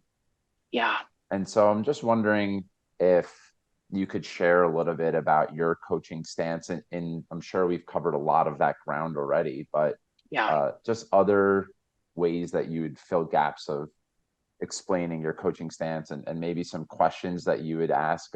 I'm kind of wondering, if I sat down with Jen right now and said we blocked off an hour and hmm, Jen was going to coach me, I would feel like the fields, the space, the energy is created for beautiful things to happen. And I'm just wondering, like, how would you look at that space? What would be some questions you'd ask? What are some stances you would take? Things like that. Yeah, I love how you just so eloquently um uh transition us into the next thing that's, that's tied to what we just talked to. So thank you for that. I really appreciate it. And where I first initially got my coaching stance from, I want to give credit to NLP Marin, and it's neuro linguistic programming in Marin. Carl Buchheit is the founder, maybe a co-founder and a teacher. And and at this time, he was teaching with Michelle Masters, who is no longer with NLP Marin, but she was a very influential teacher at the time. And they talked a lot. They brought this concept of stance to me, to hundreds of individuals through this training, of what is your life stance? I was like, what does stance mean? I've actually had people say, like, what is stance? And it's like the simplest form, because I can feel it. It's kind of hard to describe, is how do I show up? What am I presupposing to be true in this coaching session, in this life session that I live? And so I took it from their teaching of like, what is my life stance? How do I operate in this world? To then, okay, yeah, then how am I operating with my clients, right? And with friends that call, and people that are in my life, and mentor mentee situations, it's the same stance, but it's not a different stance from who I am. I want to be very clear. It's very much in alignment with who I am. And there's just more consciousness about how I'm being with the person that's in front of me. So presence is a big thing. And what do I mean by presence too is like, anyone could tell me anything, anything. They killed someone. I've heard a ton of stuff from clients, real deep traumas that have come true. And it's not about fixing the situation or the person. It's just about being present with what is and what is coming up. And then, of course, there's the coaching of asking questions, and there is some work that to be done. But my initial thing is like, I'm going to be present with this, um, because it probably hasn't experienced presence, or it wouldn't be considered trauma. And to some degree, if we had presence in our life through everything that we've been through, man, we would be so strong at such a younger age, right? So, how can I be with, similar to how we are in meditation, similar to how I am when I have feelings come up? How can I be with this person and this experience and all that they're going through in this moment? And that drops me into a place of really deep listening. I'm not listening necessarily on the surface of what they're saying and their words only. I'm actually dropping into the listening of, what is their younger self telling me? What is their body? How are they acting? Like, what else is communicating with me as they're talking in this session? It's a real deep level of listening. And that allows, I mean, I talked about my superpower of processing, which is a superpower and kryptonite at the same time, because I don't want to process my life away, but it has helped me get to like, I can find the root very quickly when I'm in a session, like, oh, you have the situation going on with your co-founder or a coworker or a friend or a partner. Um, what's the root of this? What's actually really going on, right? It's not about loading the dishwasher and getting into an argument with your significant other, right? Of how the dishes are loaded. There's something deeper happening, right? It's not about the dishwasher. It's not about this event. What's getting triggered inside? And then that allows for the questions to come in my coaching practice. And I have practitioners hold this stance for me that I can then now hold for others, is that they're gonna be okay. They're gonna get through this. This is not gonna be forever. And the more that I can hold this versus go into fear, like, oh my gosh, what support do they need? How do I fix this for them? Do I have a tool? Oh, imposter syndrome is coming up. Like, what do I do? I can just drop into like, I'm gonna be with this for right now. And sometimes it's just saying back to them, like, okay, you feel X, Y, and Z. Let's just be with that for a minute. You know what I mean? It's so powerful. It's so powerful. So I think that is, not that I think, that is my stance that I hold with all my clients. And there's a simplicity to it, but there's a depth to it, So yeah, that's how I show up. hmm There in is a my work. simplicity and depth to it, and it reminds me of what happened with Saima. The way that whatever the phrase was that she said, right? Like someone from a place of not presence, Yes. distraction, that you wouldn't be able to say that. So Yes. the reason that you're able to be there and be present to whatever pain is being put in your field is because you have sat with that pain in Yeah. your own life, right? So Yeah. it seems like magic, and I've done enough work at least at this point to know that the magic is lots of work led into the moment of someone being able to sit there and not judge you or weaponize whatever you said or anything that people do or shudder and turn away from. That continues to be a really big edge for me too as a coach, that Yeah. I've placed a lot of worthiness, not even just as a coach but as a partner, as a family member, as a friend. Like I've placed a lot of value on myself as being someone who can fix, air quotes, the situation, give the right answer, again, air quotes. And there's a time and place for that. Right. But a lot of times in a coaching session, once you get to the root, it is not the time and place for it. The root just usually needs to be felt and seen, right? Yeah. So Yeah. I Yeah. definitely get that about you, Jen. I really do. Mm, thank you. I really appreciate it. But yeah, and I find that the more inner work that I do with myself, it's like that pool, like a drop of water into the pool just kind of reverberates out in a wave. Like that's how I feel like the presence gets deeper and deeper the more work that I can do, the more I can be with, the more I can support in different ways, the less anxiety I have in that moment when it might show up with a client. I mean, I wasn't in this space when I first started coaching, Mm-hmm. so it's definitely been a journey there. Mm-hmm. And I want to read one thing. My uh the person that does massage with me every month, there was a calendar that she has that has quotes on it.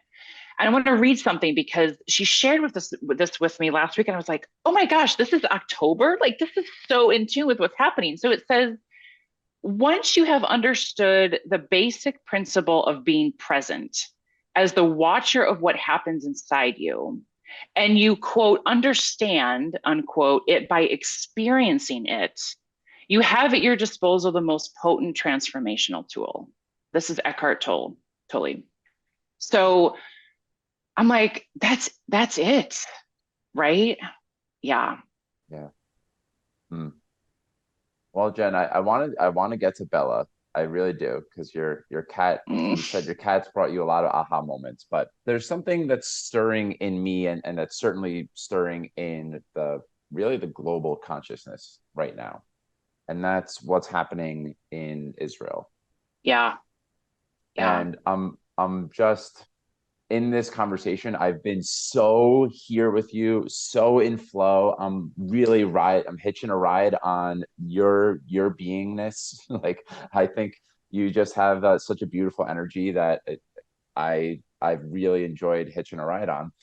And I just know so many people right now are hurting a lot. And there's real victims. There's one thing to have Yeah. victim consciousness, right? To be Yep. like, I'm at the affect of these things that are happening to me, like being name called or whatever. And then there's the victimhood that's actually being experienced in Israel and through other terrorist organizations, and just globally. There's just so many atrocities at any given moment being committed. And I know where you work at Reboot, I know that Jerry Colonna has he's got a go-to, I forget the poem, but he's got a go-to poem when people come at him with things like this. I don't Yeah. know if you know what I'm talking about, but I have a sense of what you're talking about, and I cannot think of the poem in this moment, but he does. He loves reading poems. It's our signature. Yeah. yeah. Well, I think that there's a small part of it. It's not as much a part of me as trying to sit in the audience. Like I'm so here with you, but I'm imagining there's people in the audience who are thinking, man, like talking about being in your power when there's all this shit that's going Mm, on in the world. How I just don't really feel worthy, right? I guess yeah. it is partly a worthiness thing. Like, why am I going to step into my power? I'm so absorbed with the atrocities that are Yeah. happening, in the world. And so I'm just wondering if I don't know that there's obviously not an answer, but if we could just shine some light on being able to sit with how do we reconcile having these really privileged conversations about stepping into personal power when there is so much hardship, suffering, brutality being inflicted on one another. Yeah. I mean, I feel like this is the question, right? Right now. And um, there's a lot of brutality going on in the world and hardship and unrest and injustice happening in Israel that's in our face right now. And then also in every part of the world, this is happening and every day for some people that's actually not making the news in a war that's outbreaking. Yeah, it's tough. I mean, a couple things come to mind. And again, this is somewhat through the spiritual lens. And I'll say spiritual lens because some people might resonate this with right now, but when I watch it on the news, it's hard. I think we talked about this in the beginning too when we were checking in. It's hard to watch because it's so awful. And I can't even imagine me ever doing this to people myself, ever being the abuser. And I also can't even imagine being at the other end of what is happening to this. And we live in a very privileged world here in the United States, right?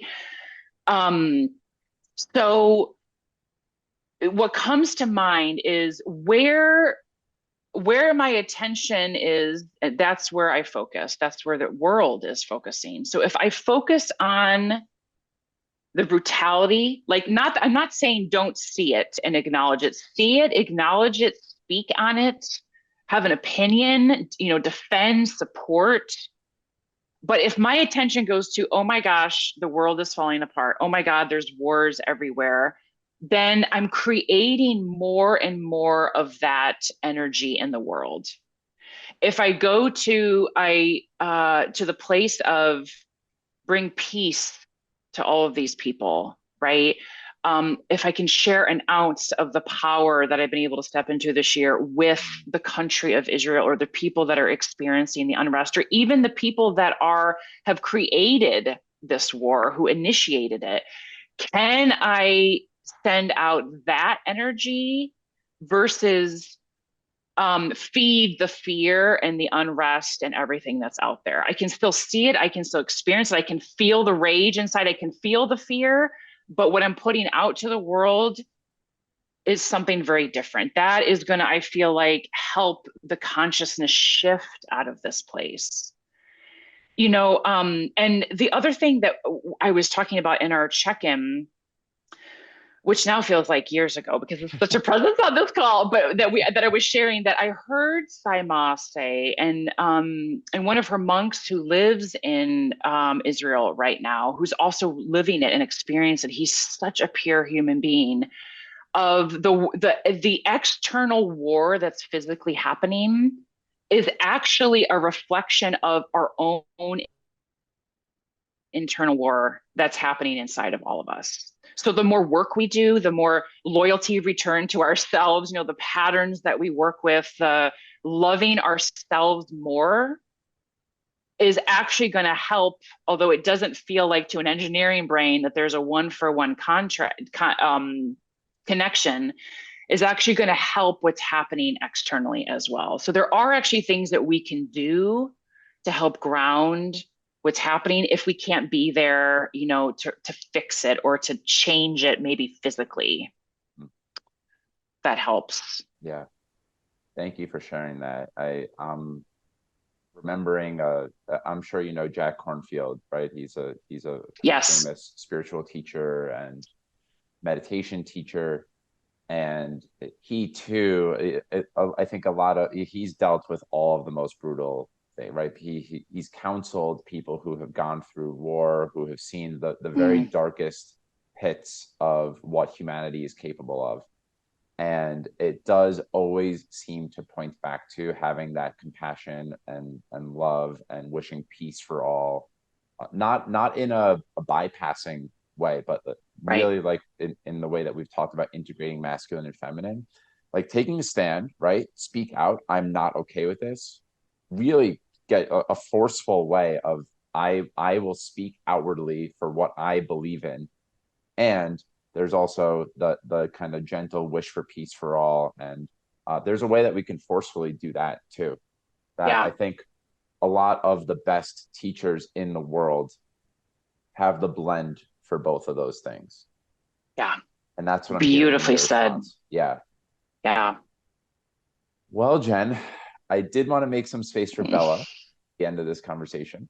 And I'll do a little tie in here. Every episode, I raise awareness for an organization of my guest choice. And you've selected Sonoma County Human Society, right? Is that what the organization is? Yeah. Humane Society. Yes. Humane Society. Okay. Yeah. Maybe I typed it. Maybe I forgot an E or something. That, Yes. that's possible. Maybe I just made a mistake. So it's the Sonoma County Humane Society, which Yes. I will donate to. Hopefully, listeners, if you're still tuned in with us, then bless you. This has been it's been a fun 2 hours for me, and I'm sure you got a lot out of it. And I invite you to donate as well. And in the intro, Jen, I'll make sure to include this for folks to donate. But this is where you rescued your cat Bella from. And Yes. you said Bella has provided a lot of aha moments in your life and would love to hear about the organization and about Bella and the impact that Bella's had on your life. Yeah, and I'll say this distinctly because I could talk for hours on how Bella has impacted my life. I got her when she was 1 years old, and she's now 10. So for 9 years, she has been in my life. And this is truly no ordinary cat. This is not a pet. She is incredibly in tune. She senses, she has strong intuition. She has a knowing that I feel sometimes is greater than my own. Like she's an incredible human or incredible cat. And she emanates love. Hmm. This is not a cat that really ever gets angry. Some cats have like kind of this bipolar personality where you touch them the wrong way and they're like hitting you. She is such love in my life. And I've actually had friends that have come over when I years ago and said, wow, it's like so overwhelming how much love this cat emulates. I'm not sure if I can handle it. Like that's actually been things that people Wow. have said. Yeah. So um she has brought more love into my life and more love for myself as I love her more. There's more love there. She's softened me in that way and really helped me connect to my own love for self because she, like any animal, she just shows up unconditionally every day. Is so excited to see me come home and etc. So so there's been a lot of things. What I'll say quickly is that she's been very sick for the past couple of years, and I at one point was doing everything. I was calling energy healers for pets. I would spend thousands of dollars on the right food. We were trying medication. She has a very sensitive system, so that doesn't work. I mean, anything. I was going like way above and beyond. I mean, I think if this cat was in any other family, they probably would not have had the means to support her in this way. And she was still starting to transition. And in fact, a reading that I had for Bella, a psychic reading, said she's like 10% here and 90% on the other side. So, and she said to me, she said, just be with her. Stop trying to solve what was happening. And I was like, oh my God. So I did. I stopped. And there was something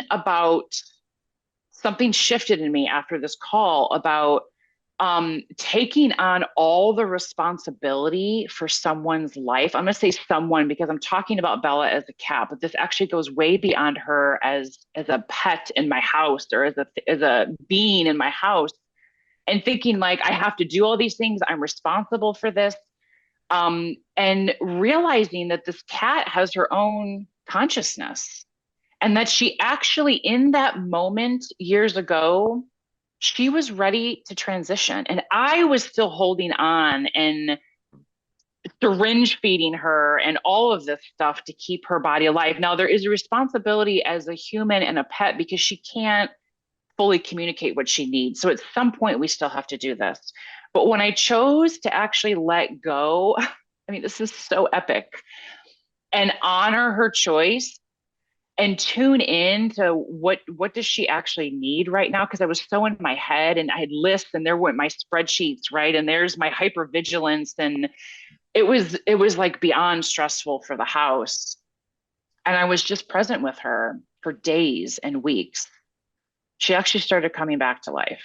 Mm. And this is actually, there's been multiple of these, and each one there's been a big aha for me, but it was a shift in allowing the other to have their experience. And now she doesn't take medication. So when the vet says she needs to be on something, and this is just specific to Bella, I'm not actually recommending that all pet owners don't give their pets medication. This is very specific to my certain situation. I'll find an alternative route, or I just have to honor that if Bella's in a situation, she's in a situation, she's making the choice. It's a cat that is very choiceful. It's a very strong, what's the word that I want? Like, it's not willpower, but she has very strong sense of self in her, and she makes her own choices. I swear to God. So I have to honor that. And so that has really allowed me to not be codependent or responsible for the other, but actually to honor the journey that she's on. And she's not 100% healthy, but she's living a really good life and she's choosing it. She's choosing this. So, anyways, so much to say about Bella, but she is a joy. And if there's one ordinary thing in my day that brings me joy every day, it is absolutely this cat. It's absolutely Bella. Yeah. Good tie-in. That's one of the you. I guess you knew that was one of the questions that I'd be asking you at the end. There. Yeah, Oh, yeah. I mean, you had said that you might, but I had no idea if it was going to fall at the end or not. I was like, this is the thing for me. yeah. Yeah. I'm glad you said it because I was going in the interest of time here because we've only got a few minutes left. I was going to just Yeah. jump right to the end, and you answered the what's an ordinary everyday moment that brings you great joy. So there we go. But Yeah. Jen, this has been such a blast. I'll make sure to link to where would you like folks to be able to connect with you? There's your LinkedIn page and your page on Reboot, right? Are those the two best places? Yeah, I think those are the two best places, yeah, to find me. Yeah. You can also feel free to send my email out too if you would like. Um, Sure. yeah, and we can connect on that as well. But yeah, but feel free if anyone feels called to have a conversation or a coaching session or just to catch up. I'm absolutely open to any and all of that. I encourage you, listener, to take advantage of that. So, Mm, Jen, the last question that I ask, I know that you know it's coming in every interview. The podcast is called Mike's Search for Meaning, and I would love mm, to know in your own words what it means to live a meaningful life. gosh. Uh, the thing that comes to mind in this moment is to live consciously, to really live as conscious as possible, and to love, um yeah, to keep coming back to yourself as a powerful being on this planet, and to be in service, to create, just to continue to create, so all those ways, but just to be conscious and love. That's where we're headed as in this planet. So thank you Right so on. much. Thank you as well. It was my absolute pleasure. You were an incredible guest. You're just as worthy as all those other people that you compared yourself to, Jen. Thank you. And yeah, there's so many takeaways from this episode. But one thing I'm in touch with in this Mm, moment right now is the way this is another thing from our check-in. So we've sort of peppered in a lot of things that we're pre-recording into the recording, which is really neat. A lot has been brought out of me in my 8 weeks of fatherhood so far. And yeah. one of the things that I'm taking away from this conversation is cultivating the capacity to make space for everything as it is in my life and not making it good or bad. Yeah. Right.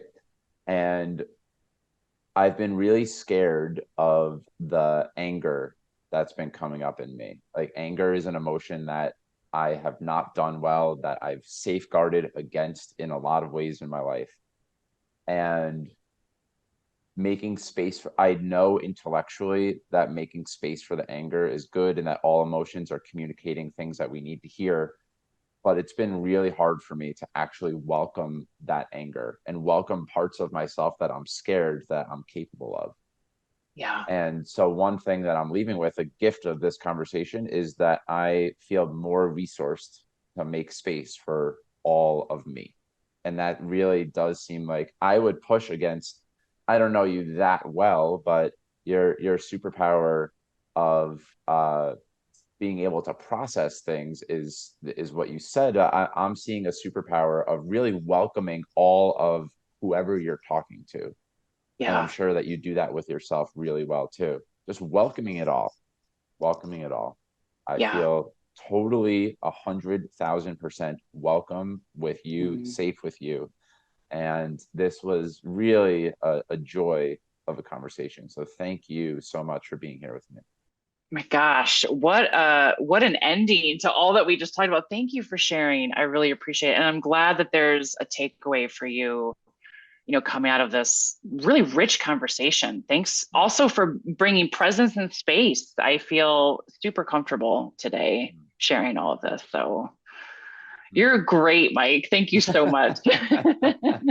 You're most welcome. And to Mm. everyone who's tuned in and listening, thank you so much for being here with us. If you're watching on YouTube, please subscribe and have a great rest of your day or evening. Take good care, and sending you lots of love.